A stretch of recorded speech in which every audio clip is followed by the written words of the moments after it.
And I think also that luxury brands want to become closer to consumers or more available to broader consumer groups. I think that is a clear trend we see across Europe. And they also don't focus only on the best high streets, but also broaden their scope towards shopping centers as well. And also you see that they don't mind if also mid-segment retailers are now surrounding them. So they try to become more part of the whole shopping experience more and more. Right. And what's the situation in Germany? Yeah, I think it's the same. Yeah. So luxury segment is performing pretty well. Right. And also what we see in particular in Germany or Berlin, Munich, there are more and more tourists. Also go for shopping. Chinese tourists, American tourists. There are a lot of tourists, and they spend partly quite a lot of money. Well, we do have our office in Berlin, close to the Kurfürstendamm. I think most of you know the Kurfürstendamm. And what you really see is the trading up of the whole Kurfürstendamm. Right. So there are so many now stores from the top brands there.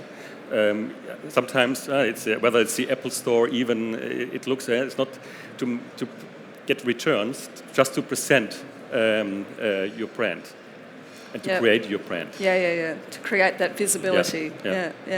And do you see that happening in other cities outside Amsterdam as well?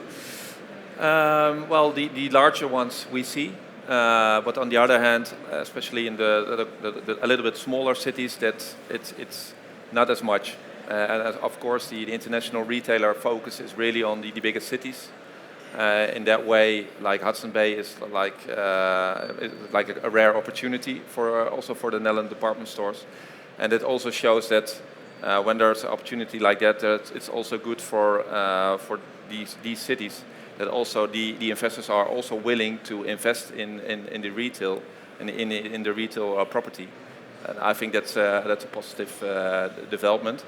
But on the other hand, what we see, for instance, also with all the bankruptcies in the Dutch retail market, that many retailers they are taken over, and then they start over again, but often with less shops than they had before, and especially those locations where the bad locations, that's where vacancy levels are rising. It's also because of all the bankruptcies.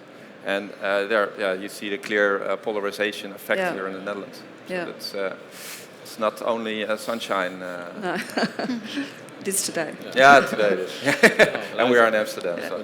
That I think is what we see internationally as well. Simply an increasing polarization with, on the one hand, the large-scale experience locations, whether we talk about large high street town center areas in the large cities, or whether we talk about dominant regional malls. On the one hand, attracting international retailers, attracting the investment, attracting, let's say, the attention. And of course, on the other hand, you have, let's say, the convenience, the small-scale locations, daily use, more convenience-driven, etc.